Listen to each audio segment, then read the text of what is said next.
All right, we live, y'all. What's going on, everybody? What's going on? It's Marlon. We are here for episode 4 of the Locker Room. Simply where men talk. We've been talking about LeBron and Mike. We've been talking about sitcoms. We've been talking about black men in America. Today, we coming to talk about fatherhood. We coming to talk about fatherhood.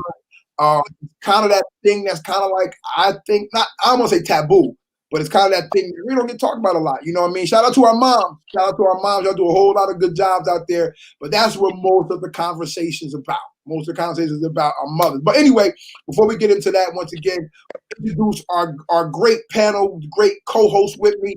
Everybody say what's up to JJ. What's going on, JJ? What up? What up? What's going on, y'all? What's the deal? I'm back again. Yes, sir. Episode 4. Yes, Episode 4. Yes, sir. What's going on, D? Hashtag Godfather Hall. What's up, man? What's going on? What's going on? You know, glad to be back. Glad to be back. Ready to do this? Absolutely, absolutely. And for the first time, we know he's a very, very, very, very busy man. So we try to be hard to get him in on the episode. But first episode won't be the last episode. What's going on, Just? What's going on, fellas? Chilling. What's the deal? Thanks for coming on and being with us. We know we absolutely. We know we miss it. No, we're doing it out there. And we waiting for you, Jal. We just waiting for you, man. We've been waiting a minute. For real. Go ahead and cop that thing, man. Go ahead and cop that thing, man. Go ahead and get that thing, man. Go ahead and get it.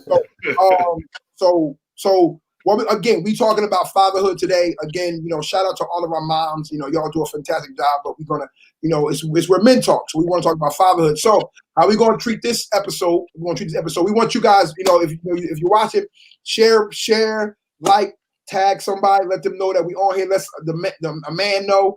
Let a father know. Let him know we on here talking, about fatherhood. Again, start a watch party. Just help us out with, with getting this, the name out there, whatever the case is. Comment. We can't see y'all, but y'all can see us. So let us know who on. Let us know who on. Let us know who watching. We're gonna give y'all some laughs and we're gonna say some stuff. You know what I mean? But we want to get right down to the nitty gritty. So what we're gonna do, and we're gonna get right to it. You see Daedrian D has hashtag, which he always got different hashtags each one. But this one, he got Godfather Hall. So what he's going to be for us today, he's going to be the moderator. He's going to kind of ask us some questions. He's going to push the envelope a little bit. He's going to stop the pot a little bit. And that's easy for him to do. So it's in your hands, Daedrian. What you got for us? It's in your hand. So what's going on, everybody? As you see, is D hashtag Godfather Hall. And the reason you got the hashtag Godfather, I'm the only one on this panel that's currently without a biological child. But you know what? I feel like, the big uncle, the big homie, especially the big uncle with just about all their kids, and sometimes even the punching bag. But that's what I'm here for. So that's why the hashtag Godfather is there, So what I'm going to do is I'm going to ask a few questions to the fellas. Anybody that's out there, you can always chime in, put your comments out there. We on YouTube, we on Facebook, like Marlon said, share it, and let's just get right into it. And I'm going to start with Just. I'm going to start with my brother Just over there. So Just, I got a question for all of y'all, but I'm starting with Just. So when did you become a father, and how many kids do you have? Ooh, now see, saying when I became a father, that's kind of a there's a technical answer, but then there's a real answer, because as you know, my oldest daughter Synovia isn't biologically mine, but obviously I've raised her since she was 5. She's 16 now, so I just kind of felt like once me and my wife began to be serious, I was kind of just falling into the role of being a father. But our first biological child we had back in 2012, and she's 7 years old now. She'll be 8 in a few more weeks. And we have 3 together. We have 3 together, and Synovia is our oldest, obviously. Like I said, not biologically mine, but mine. So we have 4 all together. I am a hashtag girl dad. I got all 4 girls: Synovia, Olivia, Phoenix, and Zena. 16, 7, 4, and 1.5. Wow. Gotcha. Okay, thank you for sharing that information. I'm just gonna go around the clock on my screen and go to Marlon. Just in case you might have forgot the question, just asking when did you become a father and how many kids do you have? When I became a father, almost 14 years ago now. My oldest son, Chris, is 14 in November. So almost 14 years ago, I became a father. And I have two biological kids. That's Chris and Madison. And currently, right now, inside of my household, I have custody of my niece and my nephew. So biologically, I have two, but in my household, we have four. So we all are 4 years apart. We have 14, we have 10, we have 6, and we have 2. So all 4 years apart. So 2 girls, 2 boys. Yeah, houses. Yeah. Just house kind of bananas right now. House kind of bananas. but you got 2 boys, 2 girls. Eh? That's true. He's the girl dad. So we might get into that. Last but certainly not least, my boy JJ. So just in case you might have forgot the question, when did you become a father and how many kids do you have? So I have one child named Carter. Became a dad almost 10 years ago. So he was born in December of 2010. So I'm one and only. I'm not gonna get to that 4. I'm not gonna get to that 4. Y'all can have that. Man, 1 is enough for me. You stop playing. Nah, man, 1 and done, man. 1 and done. Just like the beautiful boy in the picture right there. That's the beautiful boy in the picture behind you. Yeah. That's him over this side right here. Yeah. Okay. Yep. So if you won 1 championship in any sport, you'll be done. Yeah. Go out a winner. Go out a winner. Hey, look, so real quick, not even to, get on this too long, but I always joke about this because people ask me about having one child, and I always say, listen, I had a boy, so he keeps the name alive. We good. We good. So True. That's my joke. That's my little joke about having one. That's the truth too, though. That's the truth as well. Absolutely. All right, so I'm gonna keep it with you, JJ. I know we finished with you, but just like NFL fantasy football teams, I like to do the snake order. So, and I think we did the snake order on the last time that we got together. So we're gonna stick with you, JJ. And all right. I just want to know, how did you feel when you found out that you were going to be a father? It's a good question. So we were about 33 when we decided to have a kid, and me and my wife been together a long time, since high school years. I think all beforehand we were not really ready per se to have a kid, and then as we knew we were going to take it to the next level, get married and all that type of stuff, we kind of said, I don't remember the exact day or whatever it was, but we got to that point where we said, hey, listen, I think we're ready now. Like, I think we're at a place in our lives, excuse me, financially, that we could handle this.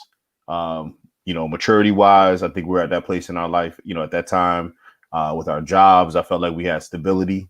I feel like that's kind of like a age old thing when you're growing up.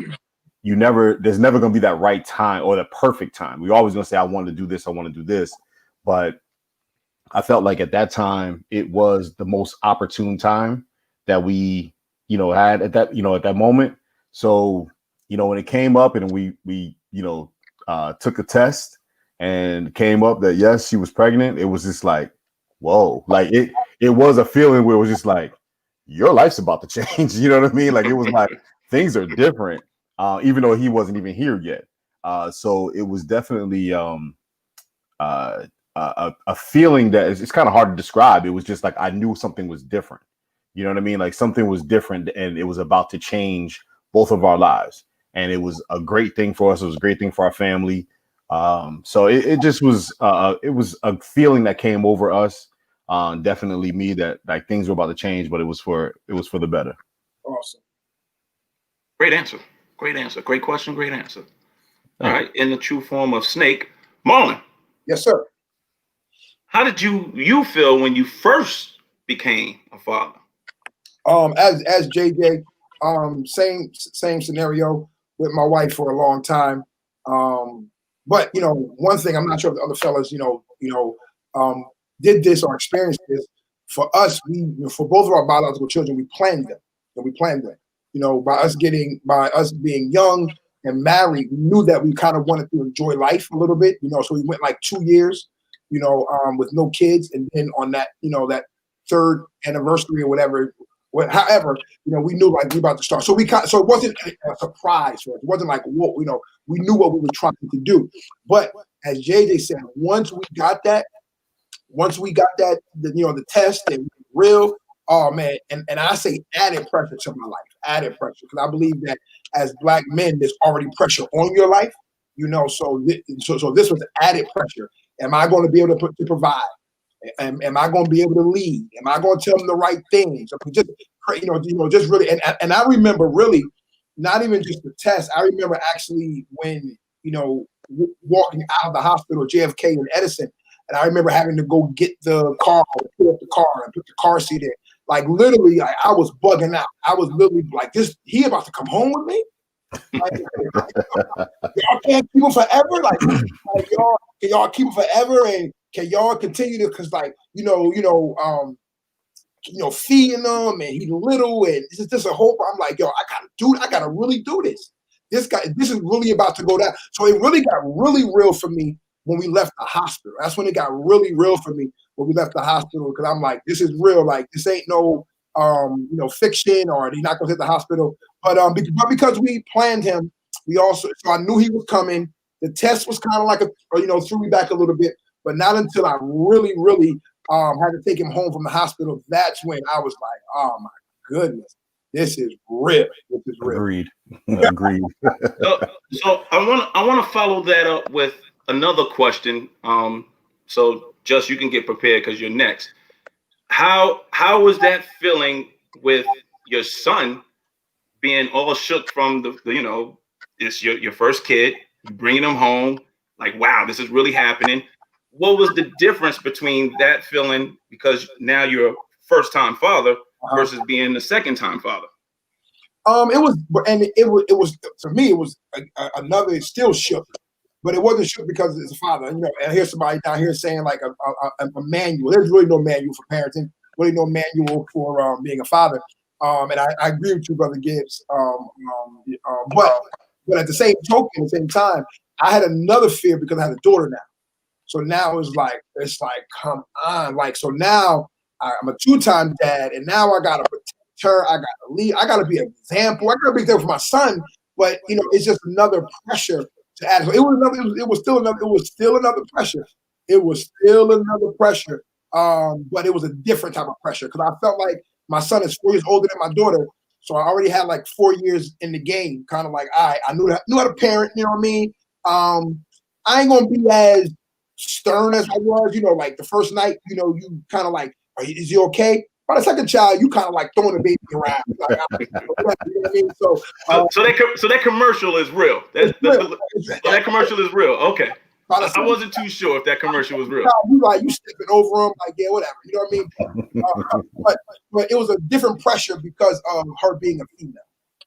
Gotcha. So just, you getting the same question. The question is, how did you feel when you first knew you were going to become a father? But see, your situation is a little bit different. As you stated earlier, you came in with your wife that already has a kid.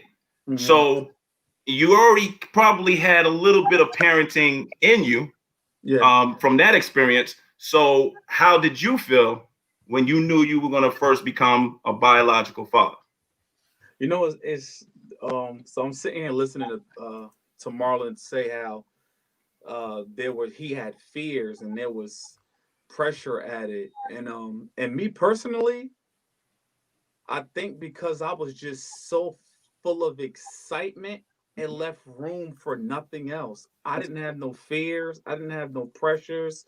I was just excited to have to be a biological father for the first time. And when Olivia was born, that was our first biological child. She was born on October the 16th of 2012. When she was born, my wife always makes jokes how when she was pushed out, and they the nurses take her over to the other station, and to make sure everything's okay. I just left my wife, and I just I was over there with the baby. She's like, you just left me like a bump on a log, and I'm just but I was just excited. I was just so excited, and each time was different. With our second biological phoenix, I actually came down with like a cold, so that kind of sucked because now it's crazy because this was 2016, and when I go back to those pictures, it was like you would think COVID-19 was going on then because I was basically in the house with a face mask on the whole time because I was under the weather, and we got a newborn baby here, and then like the third time, we was just on cruise control, man. So again, just so excited. Again, I don't know. I never got fearful. I never had like any type of pressure. I never worried and or just got afraid of me not or having doubts rather that am I going to be able to provide? Am I going to be able to do this? I kind of just like knew when we were going to have our first child, and like Marlon said, all of our children were also planned. We planned each one 3 years apart. When we was having our first child, I definitely knew that I had to stop having jobs. I basically had jobs all my life. I had no steady career or no steady field. I've probably done every job there is in the book. So I that was one thing I knew. What, you starting a family, you need something secure, you need something steady. So that's when I ended up getting my CDL license and becoming a truck driver, and I've been doing that since we've had our first child. Cool. And I mean, you kind of answered it, but I just want to get a clear answer. So there was no major difference as in with your second biological and your third biological. Like, was No, there? was You wasn't going by the second baby and juggling them and stepping over them like Marlon was saying.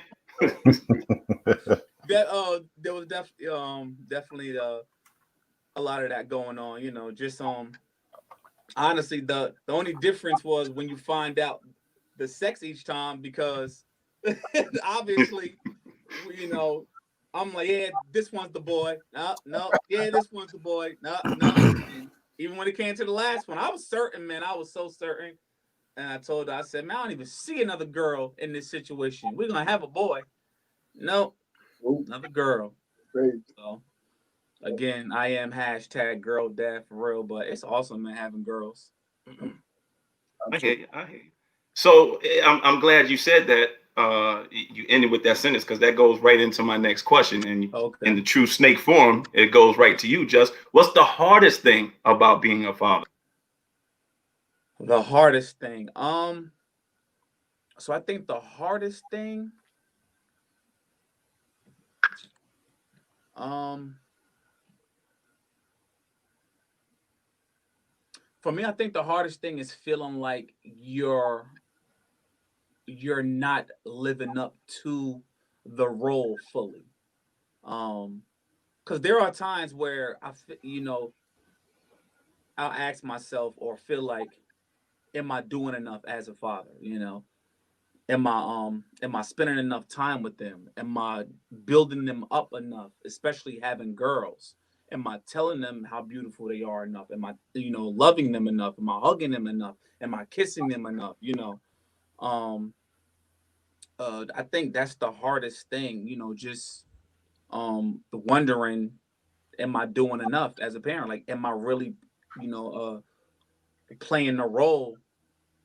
Not playing a role, but am I really, just being great at the role, being great as a parent? And people, tell you all the time, but there are just some times where you just feel like you're not doing your best. Yeah. Okay. Marlon, same question. What is the hardest thing to you Oh, about being a can I father? add one more thing?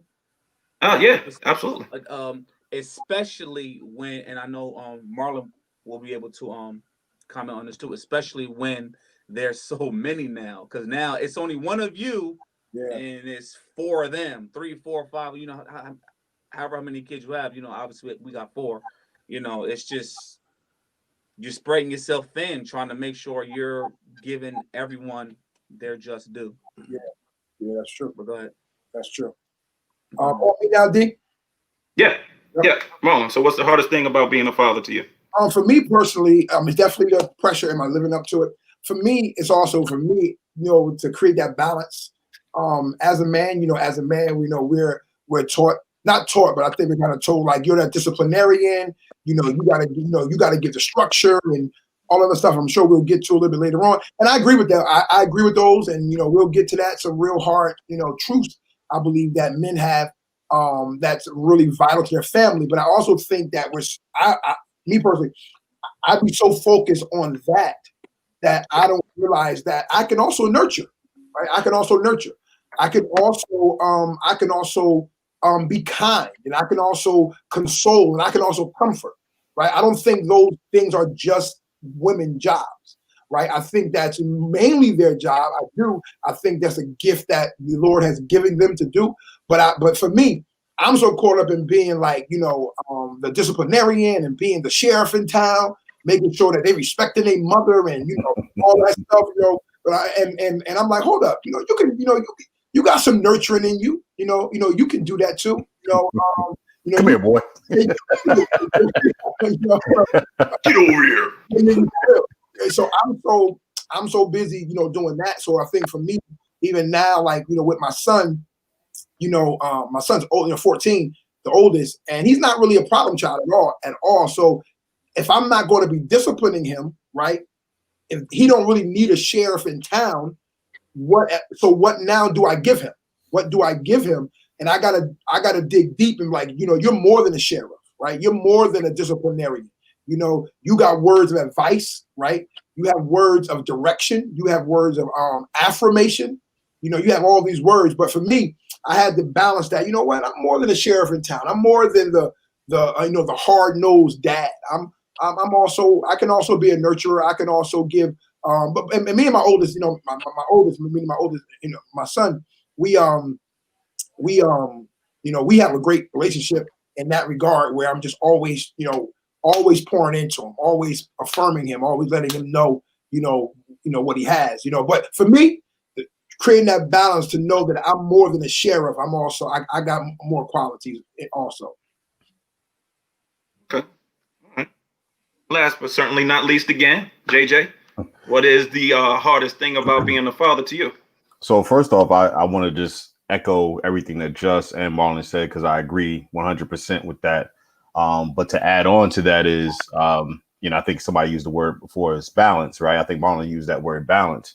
I feel like being a parent and being a dad, more specifically, it's about doing the things, like I feel like it's about progression, right? So I had a good childhood. I'm not like, it wasn't perfect, but I had a good childhood. My parents raised me, this, that, and the other.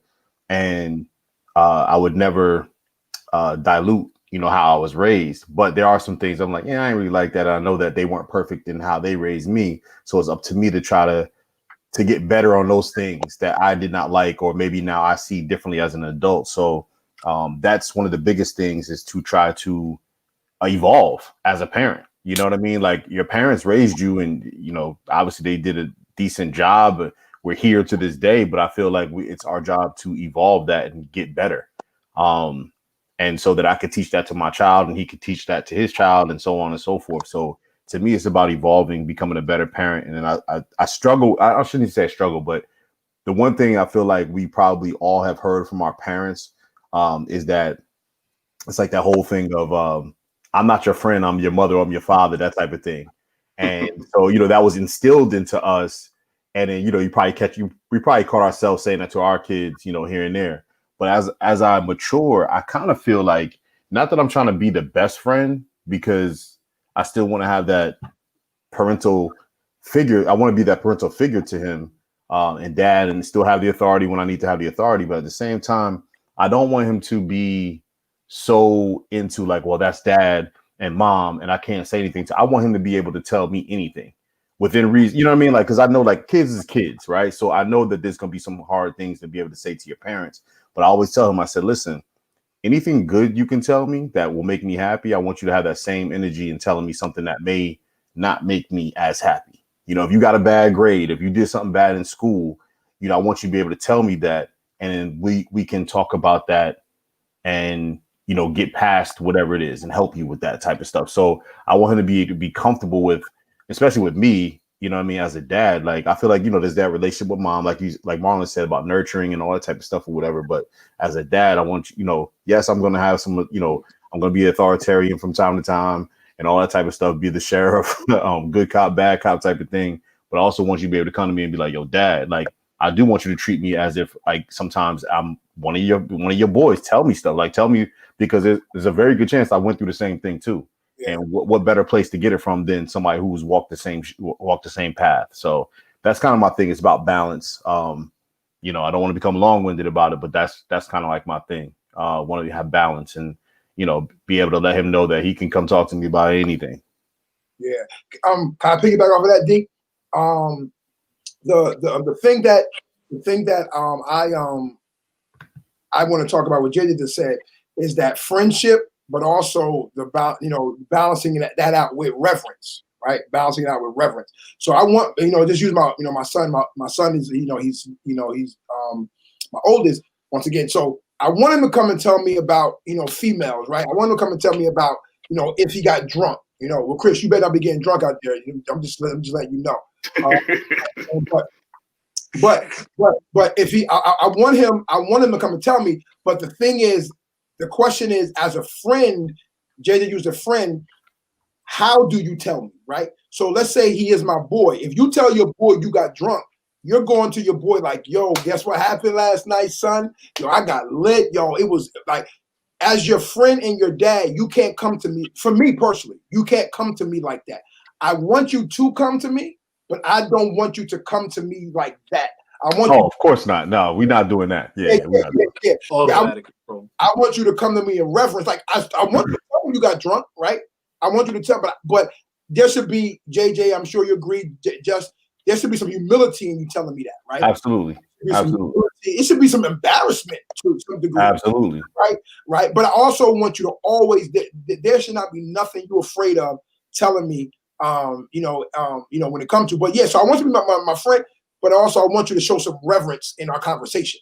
And I said that generally, like it wasn't being specific, but you know what I mean? Like I want you to be able to come to me, but yeah, there will be consequences, but I don't want it to be one of the type of situations where the punishment, like you're so scared of the punishment that you don't want to say anything to me.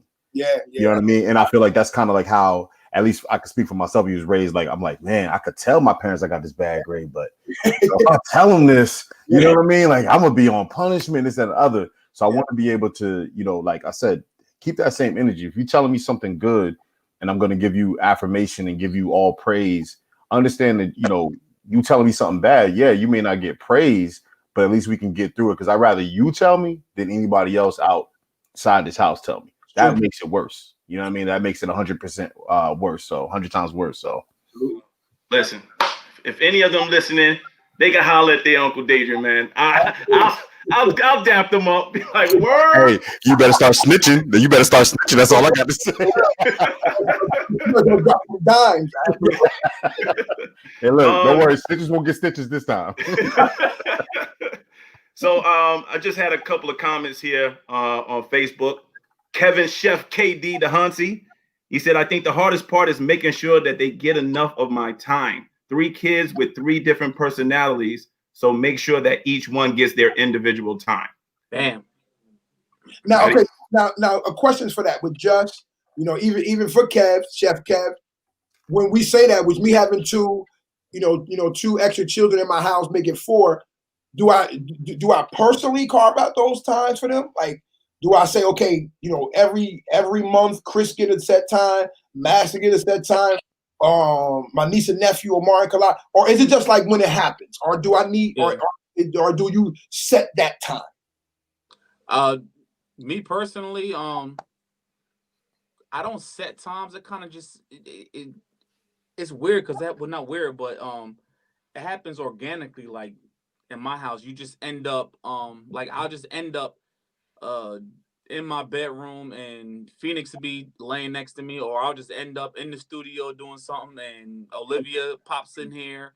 Or the only thing I have like scheduled is me and my oldest. We do a movie night downstairs in our theater room.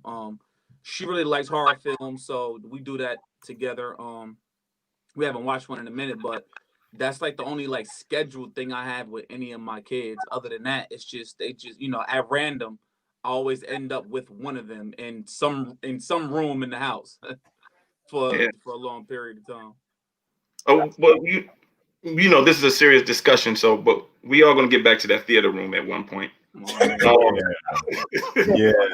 that's a fact. Yo, it's serious too. It's serious. I've been there. I can only imagine. I can only imagine.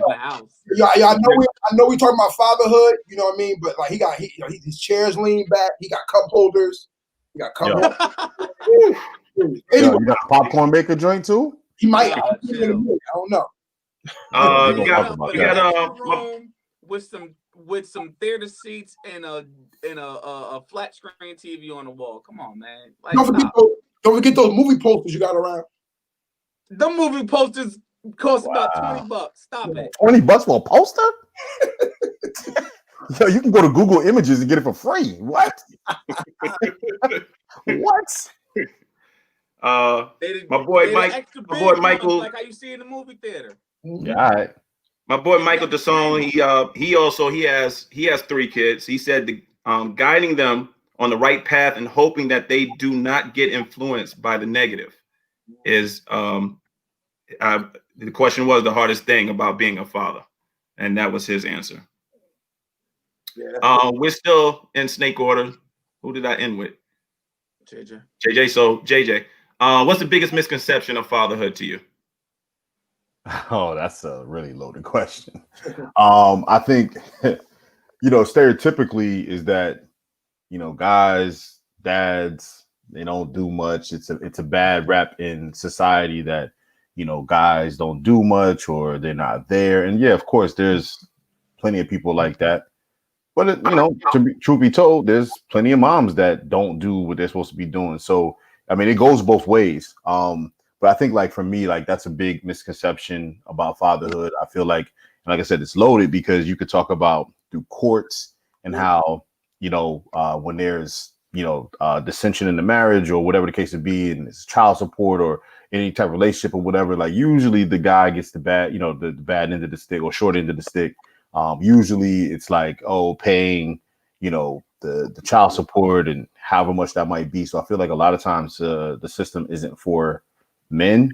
I don't know how to fix that, but I feel like that's probably off the top of my head, that's probably one of the biggest misconceptions about fathers, that they don't do much. And obviously for the guys that I know that's on this panel and beyond, like, they do a lot. They're dads, they're fathers, they're, you know what I mean? They're integral parts in their kids' lives, or, a father figure or hashtag Godfather. To everybody who might be watching out here and will watch afterwards, hashtag Godfather Hall. This dude, just to put his business out there real quick, this dude knows everybody's birthday. Like, he will hit you up on your kid's birthday, be like, yo, tell young Carter, tell Sir Carter I said happy birthday every year, nonstop. I know he does the same thing for Madison and Chris and this, that, and other. Like, now Madison is too easy. That don't count. Yeah. True, I forgot about that. True. But no, seriously, I mean, like, so, just to let everybody know, like, yo, Dadrian, he's good with that stuff too. Like, he may not be a quote unquote father yet, but his role in a lot of these kids' lives is definitely important. You know what I'm saying? Like, he'll hit up Carter with Marco Polo, be like, just out of the blue, like, yo, what's up, young Carter? This, that, and other. So I appreciate that. And just just like I said, it's the guys I know on this panel and beyond, they're good men. Yeah, good men.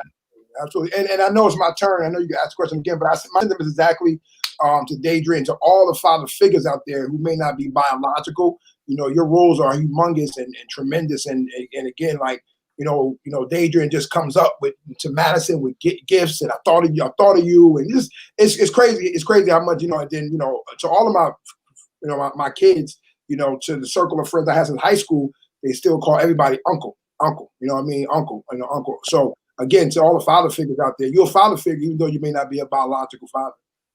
Absolutely. Great. I appreciate that, guys. Absolutely. So Marlon. Yes, sir. What do you feel is the biggest misconception of fatherhood? To not be redundant with JJ, was just piggyback off, because I agree with everything that JJ said, but to piggyback off of that, he also men. I feel like men. The misconception is that we just there. You know what I mean? Like we're just there. And it's like, we're here. But to every man, you have a vital role. You have a vital role. You're not just a space filler. You know what I mean? You're just not the, I'm gonna tell your dad when you get home. You more than I'm gonna tell your dad when you get home. You know what I mean? So I feel like the misconception is that we just there. Like, what you here for? You're gonna help carry the, we're more than muscle, right? We're more than muscle. We're more than getting the kids scared, not scared, but putting order in the family. We're more than that. So, and I think without it being said, because I don't think it's said a lot, I think that'll be really taboo if it's said, and really pushing the envelope. If somebody said, "Man, y'all just here, y'all just space fillers," people don't say it, but I think people think it. I think people think it. They don't say it a lot because that'll be too pushing. But I think people think it. I think, and not for nothing, I think a lot of mothers think it, a lot of women think it, because of the simple fact that, the way that society is shaped up, that moms and women do everything with the kids, right?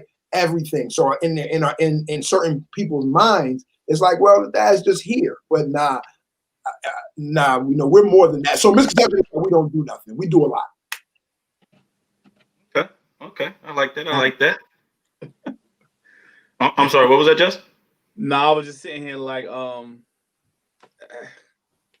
I really have nothing to say. I'm just gonna end up being redundant with what JJ and Marlon have already said. You don't want to add something to it, like? Yeah, I mean, I was gonna comment on the whole part when he was just like, that Marlon said, we not just here, we we do stuff, but the reality is, unfortunately, there are, and I personally had a friend who had who grew up in a 2-parent home, and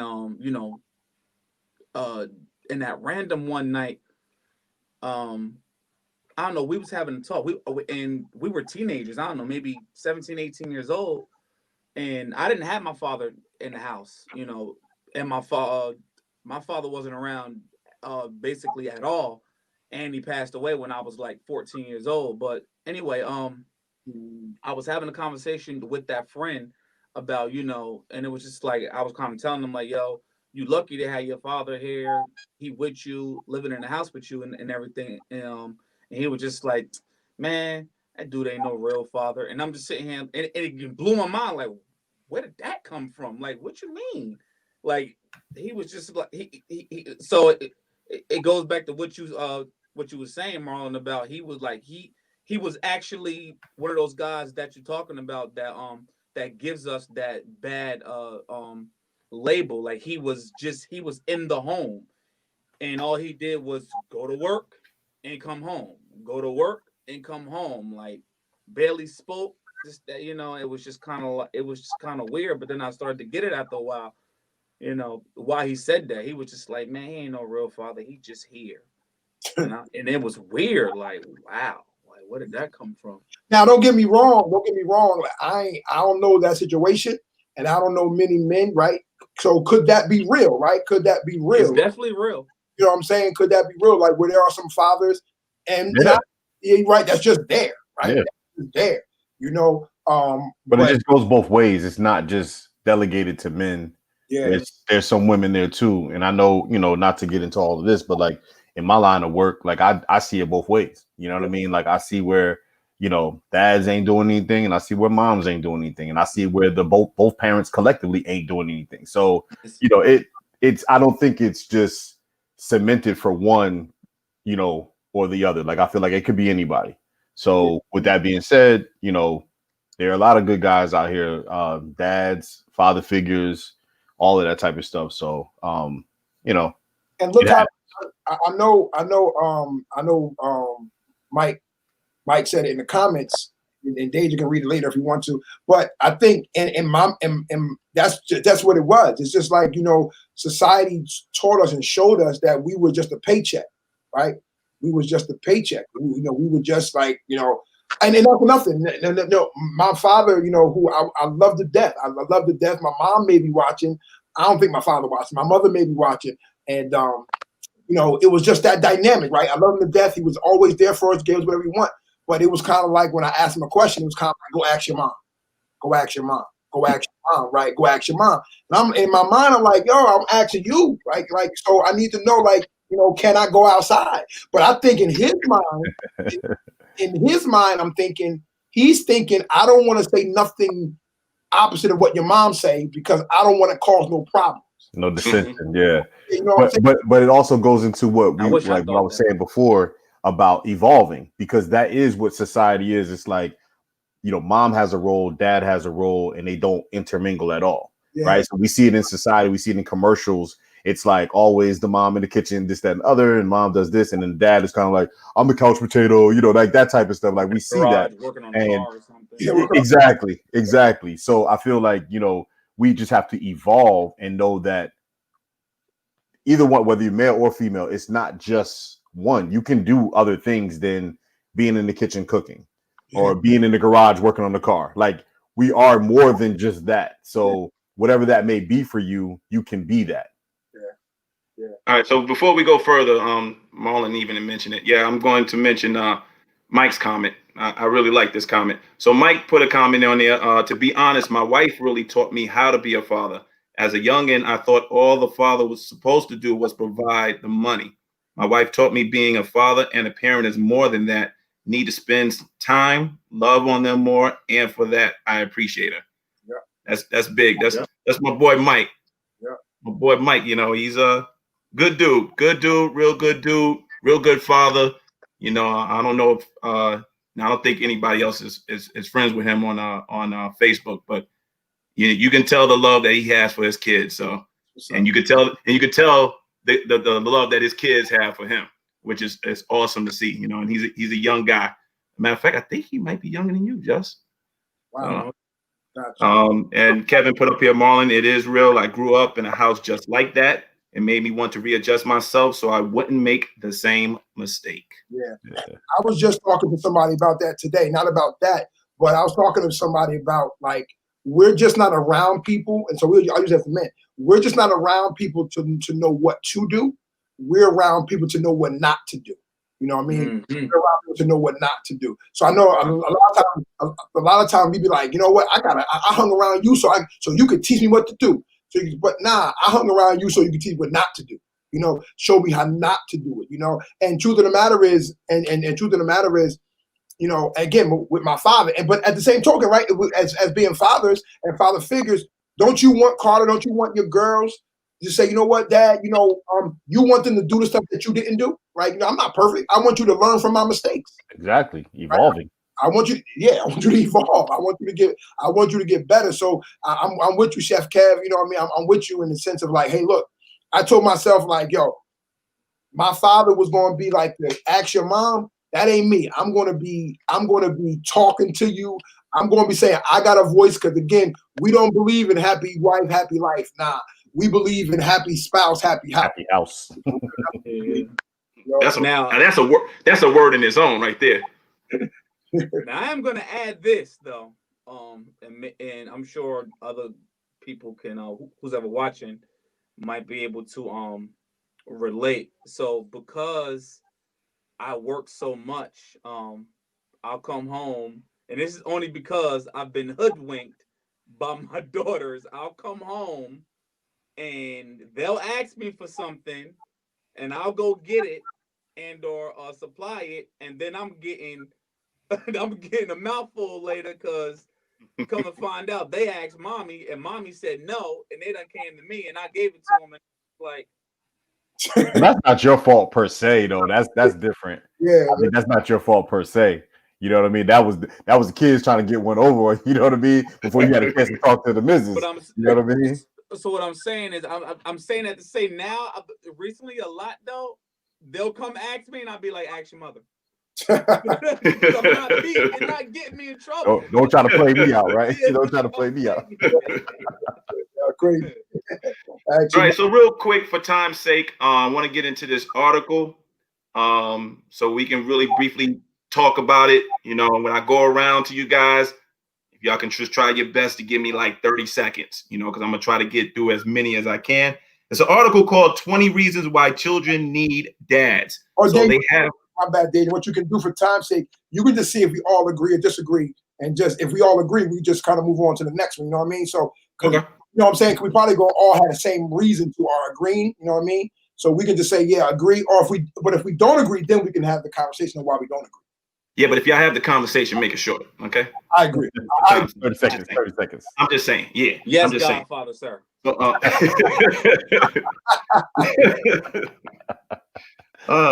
So 20 reasons why children need dads. Number 1, for fun. Absolutely. Absolutely. If any of y'all disagree with that, then there'd be a problem. Can I just say one thing? Absolutely. Can I just say one thing real quick? Yes, sir. I was watching the Kevin Hart's last special that he had on Netflix. It was called Irresponsible, and he said something in regards to that. He said, "Yo," he was like, "Moms ain't fun." He was like, "Dad come home from work, they be looking outside the window like, Dad's home, it's time to have fun," you know, that type of stuff. So I know for my own, like, I come home, Carter be like, "Yo, it's time to wrestle." I'll be like, "Yo, can I get in the door? Like, can I get in the door?" So it's true. Like, don't let you in the door, man. And I got girls; they don't let me in the door. But what is that saying though? Like, to all the women, is that saying mom's boring? Nah, it's not saying that. I think it's like if they been with moms, we got to if go they to been with moms, tread lightly. Get us in trouble, man. Tread lightly. Because two mothers are on this thing. So tread lightly. No. I was just saying, like, didn't we say this last time? You come in the locker room, you in the locker room. You came That's in. true. That's true. Okay. You came in here. Well, wait, I think we said that off the air though.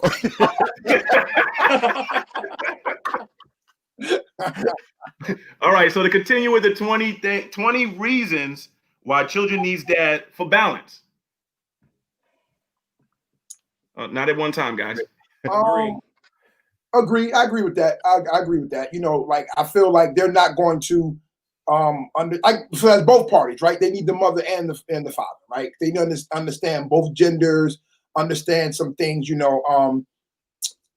So to piggyback off the question, I know we got time. Should we as parents, I know it's not parenting, it's fatherhood, but going with balance, do we feel like we should argue in front of our kids, right? Do we feel like we should? But I'm saying, Jay, you're saying no. What if they never see an argument? Are we showing them real life? Yeah, but but then, okay, so showing you, if you do, like, life happens, right? So sometimes it's just going to happen. Right. But I feel like if you consistent with that, then that's showing them like, oh, I can always argue with my significant other. Like, I can always argue, and then I've seen them act like this, because sometimes we, yes, it's real life and we do want them to see real life, but we don't want them to see that ugly. And then that becomes a part of what they do as they grow older. You know what I mean? I always felt like, hey, listen, if we got a disagreement, we got to take that to the house. Like, my cousin used to say this, my business ain't show business. So meaning, like, listen, let's not put this out here on blast like that. We have an issue. Let's take it to the house or to the bedroom and stuff like that, because that's teaching them the wrong thing. At least make an attempt to go talk about it in private. But like you said, sometimes life happens and it blows up before you know it. So and even when you do blow up before you know it, and they do hear it, I think it's a good place to say, hey, look, I know you heard me and mom arguing. We still love each other, still love you, and you're going to get into a lot of arguments in life. You know what I mean? So there's a good place to explain what just happened, but still try to limit it as much as possible. Be like, mommy disagreed with daddy because daddy was right. For real. Just jokes. Yeah, I know who really won the fight, right?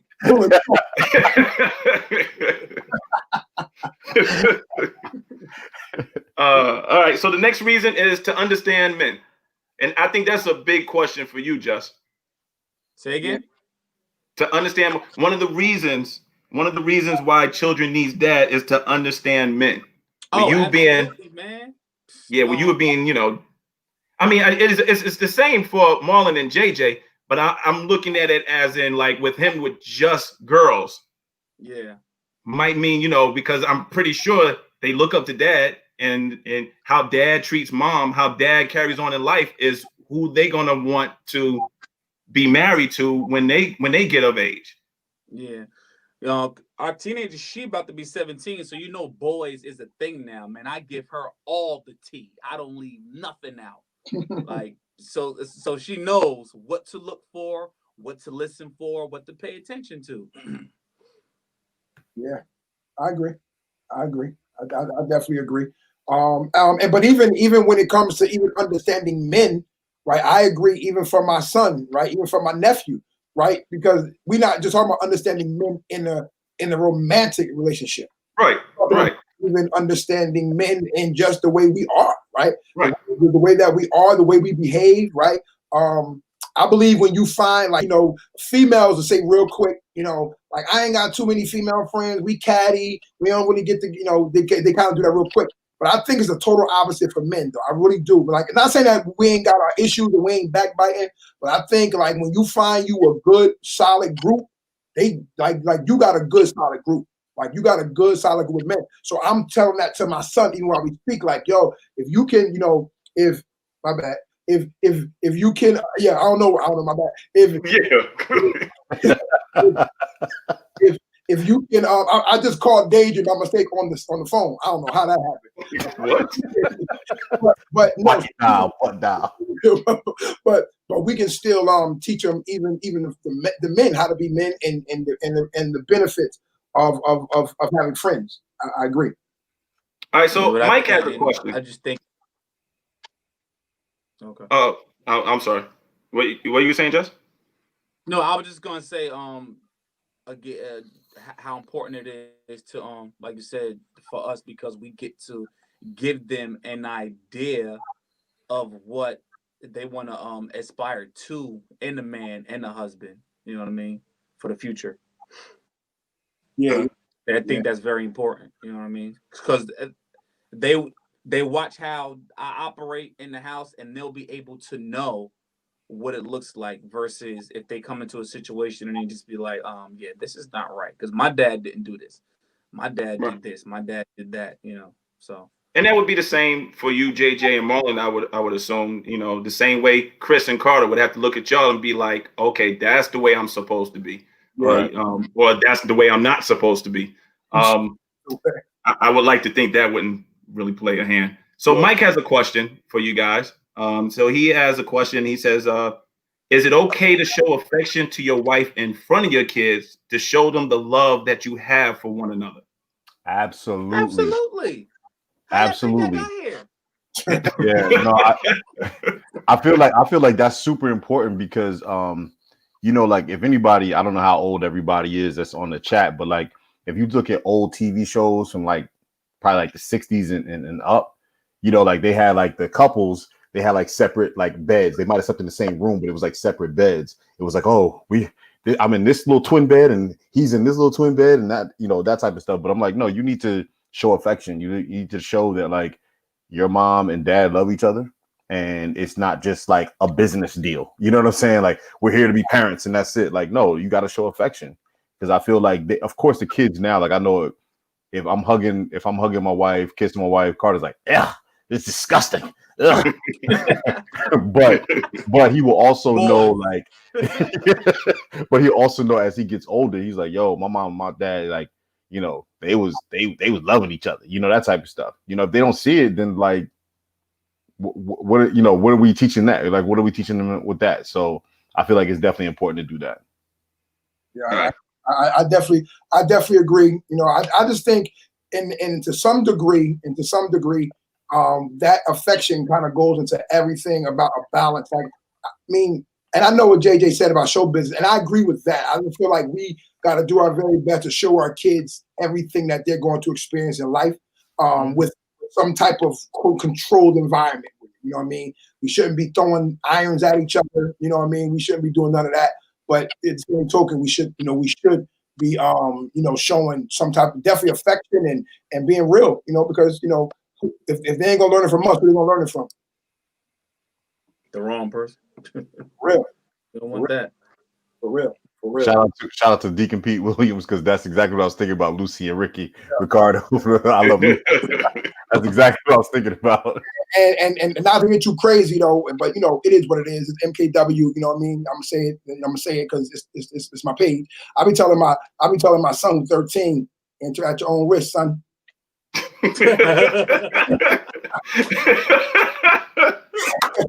I ain't locking no doors, but so you don't put a sock on the door. Look, man. In this house, they know what time it is when the door is locked and the TV is cranked up. For real. Hey, listen, when we moved into this house, I was like this. I said, "You sure you want his bedroom next to our bedroom? There's another room down the hall, but real enter at your own." I'm not gonna get into details, but let me tell you how our teenager had the nerve to try to come to us and say that we were irresponsible because she heard us one night. Nah. Irresponsible is hilarious. I mean, y'all pay the bills, so I mean, I don't know. That's hilarious. That's crazy.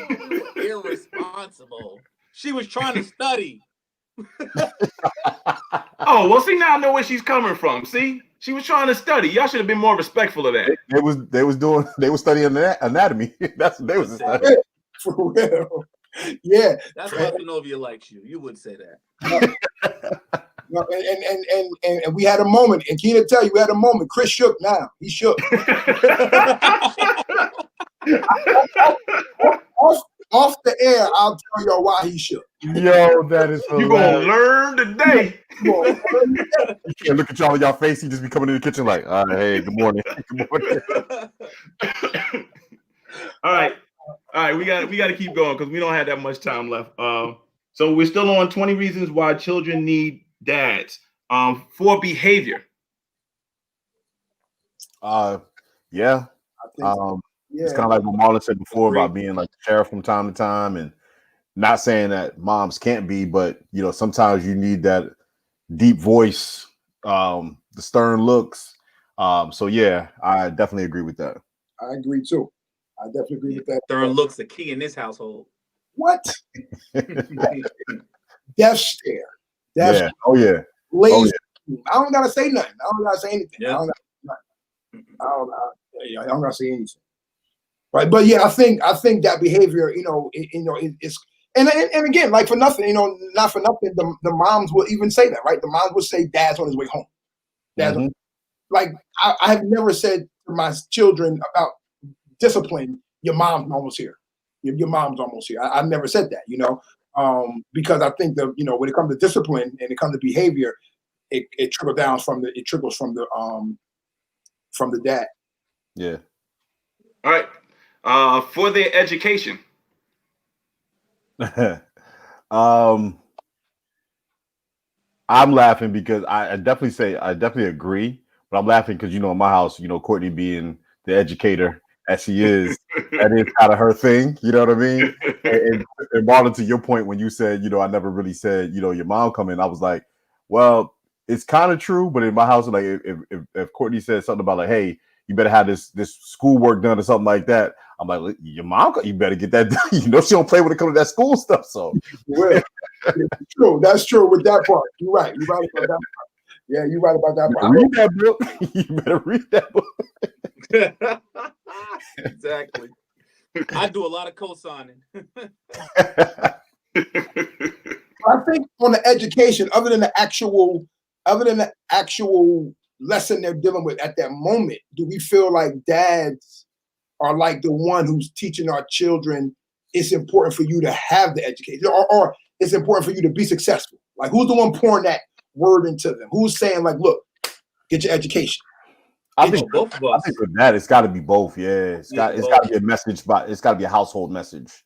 Okay, because I feel like you can't have a split message, or one is pushing it and the other one's kind of like, you know what I mean? Then it's kind of like the kids are looking at you probably like, well, it looked like dad don't really care. You know what I'm saying? So why I gotta do this homework? So I feel like you gotta equally both push that message.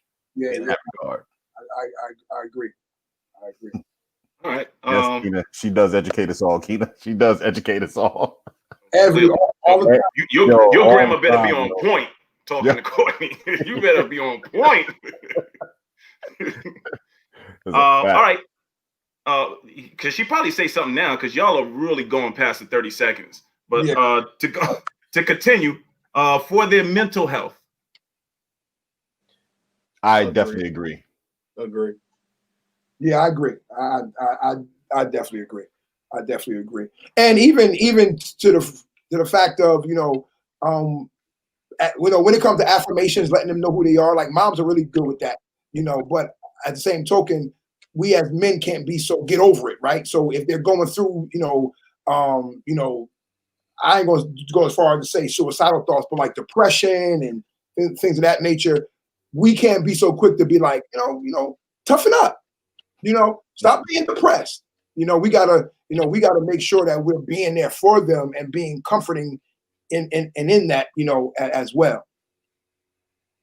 Yeah, I agree. I agree Y'all with be that. talking to your sons like this. Quit crying. Do some push-ups or something.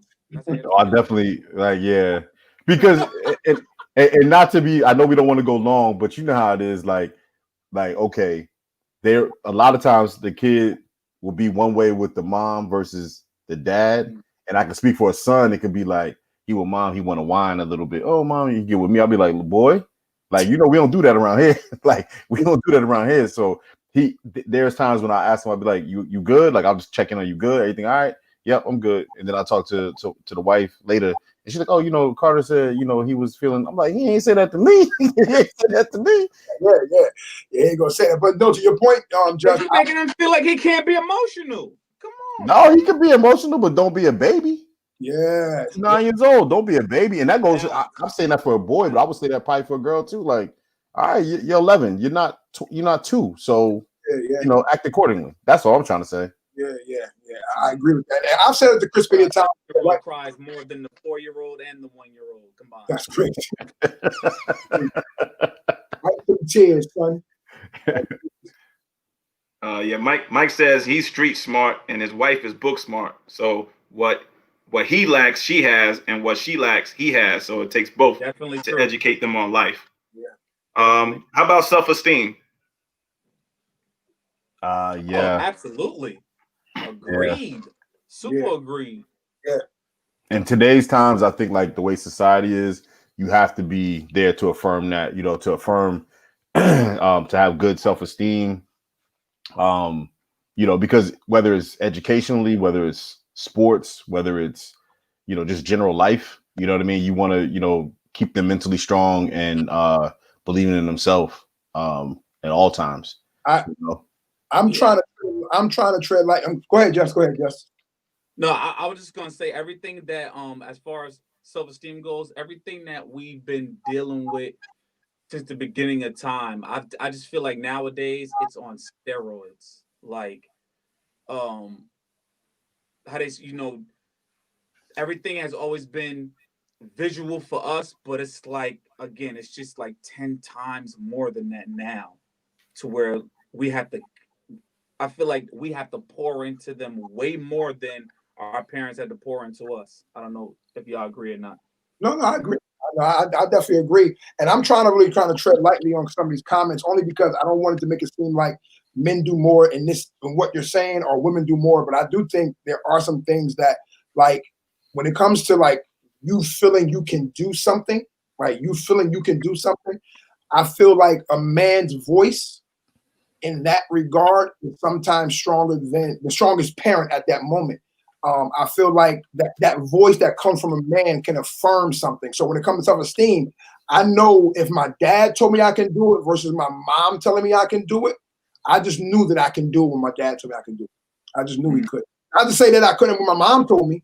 It was just that voice coming from my father that said, you know what, you can hit the ball.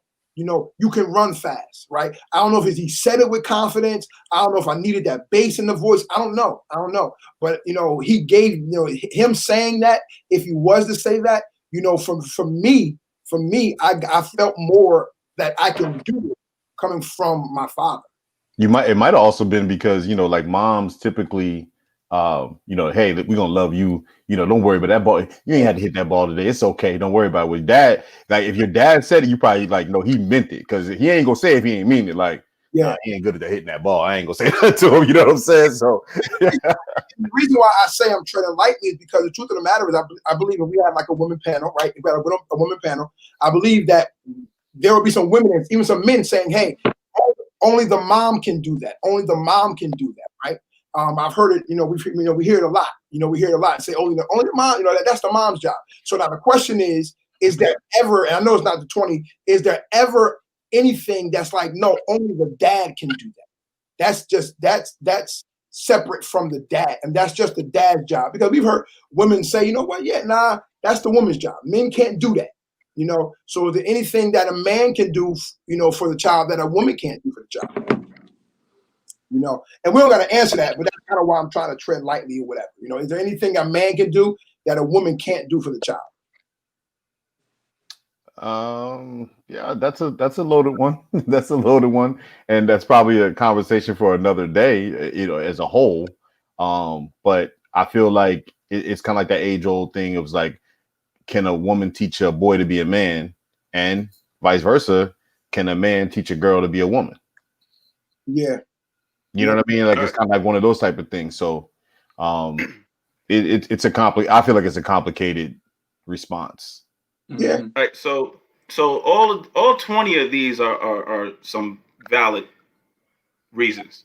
So this is what I'm going to do real quick to just kind of scrunch up the time real quick. I'm going to read all of them, and then if you disagree, say something, because it seems like your guys are agreeing with everything, which rightfully you should. So if you disagree, jump in and say something. Okay. So we would at number 8 for self-esteem. Number 9 was for confidence and strength. 10 was for their future relationships with partners.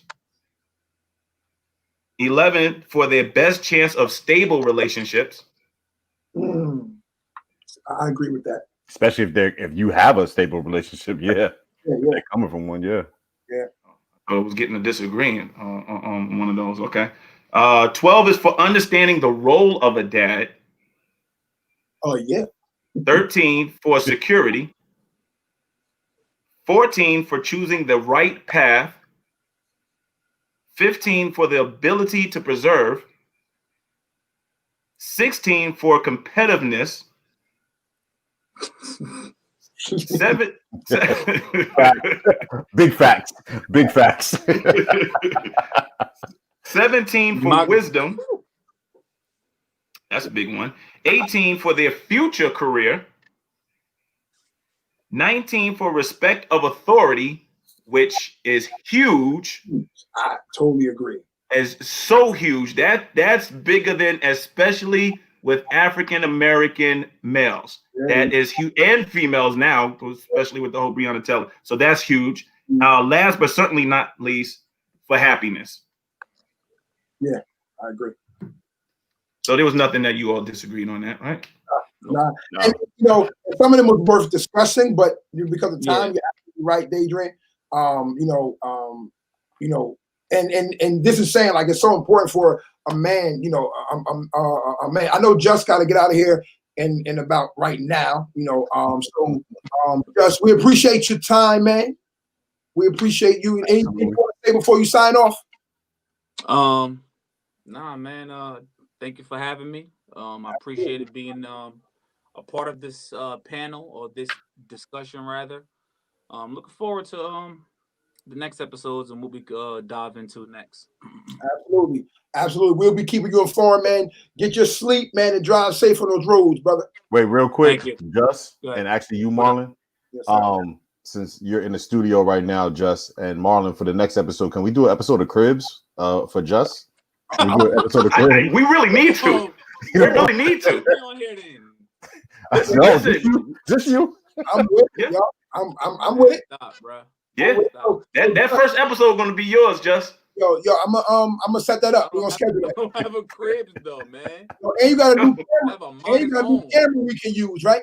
Yeah. Huh? We got a new camera we can use for him. You heard him. Oh, you can hear. You can You hear. heard him. You heard him. It went from MTV cribs to MKW cribs. Yeah, I like that. I like that for real. But nah, definitely just man, drive safe out there, man, and get some sleep. All right, man. Thank you. Good having you on it, man. All right, yes, All right, fellas. Peace out. yes, sir. So you guys to continue on what we were saying, you guys obviously agreed with all of that. Brother Gerald. We waiting for it. I don't know, man. He was frozen in the first one, and we haven't seen him since. He's still frozen. He's still frozen. Absolutely, still frozen. But yo, D, you done or you got more? Well, that was the 20. Yeah. That was all 20. I was just gonna read a couple of comments here. A big shout out to Mike. Mike's been rolling with us the whole time. He's been sending a lot of comments. Appreciate you, Mike. Yes, sir. We definitely appreciate you, Mike. He says when my sons accomplish something, they get more excited to get the congratulations from me. They'll ask, Mom, did you tell Dad yet? Or they'll call me or wait until I get home. The smile on their face is priceless. Dan Gibbs, he put balancing parenting to kids with such an age range. Can't treat Avery and Harper the same. He has a son and daughter, and they have a difference of age. So I think that was from a previous, if I'm not mistaken, Dan, I believe that was from one of the first questions that I asked earlier, when I asked you guys earlier. Before. Who was coming here before you moved away? Yeah. Oh, yeah. You know. What's going on? It's funny I put, D hashtag Godfather because you the one that performed the Christening? Yes, the christening, his daughter for Christy and I. Yo, how you doing, man? Listen, I'm not gonna shout everybody out, you know what I mean? But what's up, everybody? But what's going on, brother Dan? Hopefully the family, everybody's well, and you guys, where they go to Boston, right? Yeah. Everybody doing well there in Boston. I'm sorry for that. No, but before we officially sign out, a lot of people are saying nice discussion, and they had seemed like they had a good time, which we definitely appreciate. This is an idea that my boy Marlon came up with, and it's good conversations. We're coming up with something different every month, and whether it's serious or whether it's not so serious, we've been friends for so long. It's always good times. And realistically, we literally could go for about another 2-3 hours. Easy. We just hung out Saturday, and we were literally hanging out. How long was it? 5 hours? We shut the place down. No, we want to shut the place down. We shut the place down. Those people wanted us out. we kind of got the hit when they closed, when they turned the light out. Yeah, for real. But before we go, I definitely want to ask you guys, do y'all have anything else to say as far as fatherhood goes? Well, I'll let the theologian close this out, brother JJ. I wanted to say, I just want to say to all the fathers out there, man, I just want to let y'all know y'all got a very important job. Don't let society tell y'all that y'all are just a space filler. Don't let them, TV. Don't let the media tell y'all that I'm just here to to make the money and I don't got a voice. You know what I mean? And as Chef Kev said, you raised in a house like that. You told yourself that I'm more than that. I'm more than that. So I just want to shout out to all the fathers, man, and say, man, hats off to y'all. Keep doing what y'all doing.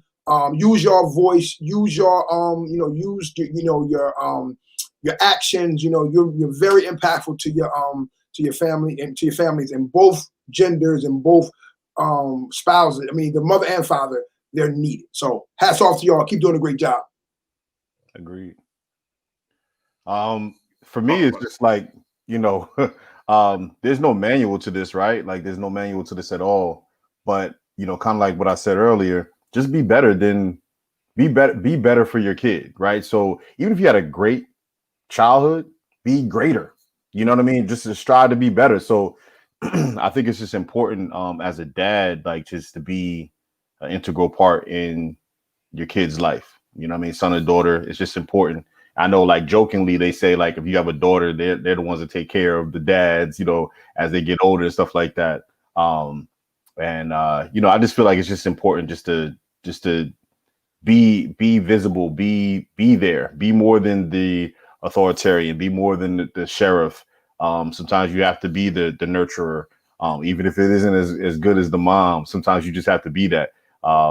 You know, be the jokester, be the fun guy coming home. And you know, I had a conversation with a friend recently, and he was talking about his situation at home and how you know, he wanted to be a better parent to his son. And not that I feel like, not that I am a parent guru by no stretch of the imagination, but I was just giving him some pointers about, you know, listen, man, like those days when you're tired and you just want to come home and sit down, you got, you know, go into the reserve tank and sit down and play with them, or, you know, whatever the case may be, because those little things add up. Like, they may not say nothing to you now, but they'll always remember that. Like, and I'm sure we can all attest to that. There was parts in our lives growing up, whether it was good or bad, that you just remembered because it meant that much to you. So I feel like let's make them have good memories. You know what I mean? So he'll remember the time when he was tired, but he sat here and played the video game with me, or played with the wrestling men with me, or the action figures, whatever the case may be. So, you know, always just reach in that reserve tank and try to do a little bit more when you can. Yeah, absolutely. And yeah, absolutely. Well, look, it's been real. You know, I will say, you know, seeing you two guys as fathers, I can see you guys being on the same path as me and my dad. You know, I'm 43 years old, and he is still to this day my role model, and that's saying a lot at me being 43. Yeah. And my role model is my dad. I mean, a lot of people say that I act like him. I don't really see it, but a lot of people say that I act like him. Yeah, you do. Yeah, you do. I don't really see it. Yeah, I don't really see it. But you know, but I'll take it. You know what? Because you know, he's one of the most genuine men I've ever met in my life, and I'm glad and proud, and thank God, you know, to actually call him dad. You know, and same with my Uncle Aaron. They might end up seeing this at some point. I mean, I wouldn't be half the man that I am without them. So, and I see that, and I said all of that definitely to give them a shout out, but also to give, you know, at least you two guys a shout out, because I see you guys with your kids. So, and I can see that, you know, I can see Carter at 43 being, you know, saying the same thing, and you know, to you, JJ, and I can see Chris saying that to you. You know what I'm saying, Mon? So, appreciate it. You know, this was great. Great time again, as always. But like I told everyone out there that's still on this thing, we can go for hours. Yeah, but we're not. We can't. But we're not. We're not going to do that. So I think, Marlon, you know, this is your thing. This is MKW. It's only right that you end this. I appreciate you, Day. I'm D. We appreciate you, man. Everybody clapping up for Daydream, facilitating. You know, great job with the questions and making sure that you stirred up that pot. You know, you kept the conversation going. You know, so everybody shout out Daydream, hashtag Godfather Horror. Never know what this hashtag going to be. Never know what it's going to be. You never know what's going to be. So, all right, so I know it's not as many people on, no more people dropped off, and we kind of like shut it down. But, you know, every episode, which is once a month, we do something, you know, serious fun. So real quick, if you out there, real quick, let us know what you want to talk about the next one. Now, the next one going to be fun. It's going to be fun. It's going to be fun. So we already kind of like got the pot brewing or whatever the case may be, but let us know, you know, just type something real quick. What's a good topic for us men to talk about in a fun way? We already did LeBron and Mike. We did LeBron and Mike. We did favorite sitcoms, right? It's just the music, but JJ and Daydream got the music thing on lock, so we don't want to step on their toes too much. We don't want to step on their toes too much. Battleground ENT 2020. So let us know. You know, we already got you know movies, and we got TV shows. You know, your top 5 TV shows, dramas more so. We already did that. So how y'all need wives to survive? Yo. Oh yeah, we can do that one for fun. That one could definitely be for fun. It might be like a 20-minute. It might only be like 20 minutes though. 20 minutes. All right, so but nonetheless, next what's this? The first? No, what's this? The third Monday? Yes, should be third Monday. Third Monday, yeah. So there's a third Monday. Yeah, you missed that. You know, Mike and LeBron, you missed that. Yeah. You missed that one. For the consensus, we all said Mike. But Daydream, Daydream hashtag my opinion Hall. That's right. He put up the best argument for LeBron, but he still ended up saying with Mike. You know what I mean? But at the end of the day, you know, we're gonna be coming every third Monday. If y'all can, so y'all can get notifications, I need for y'all to go to our YouTube page. And I'm not sure how you're looking at it. Hit that subscribe button. Hit that subscribe button so you'll get notifications when we got something, you know, whether it's this, whether if it's anything else that we got going on MKW, you know, you'll get notifications. So go there. And Mike, I'm sorry, LeBron is not better than Mike, no. Nah, I can't. But anyway, we don't got time. We could be here all night long. Clearly. Everybody have a good night. We here at the Locker Room, simply where men talk. We will see you when we see you next third Monday of the month of October. Everybody have a blessed one. Peace. Peace.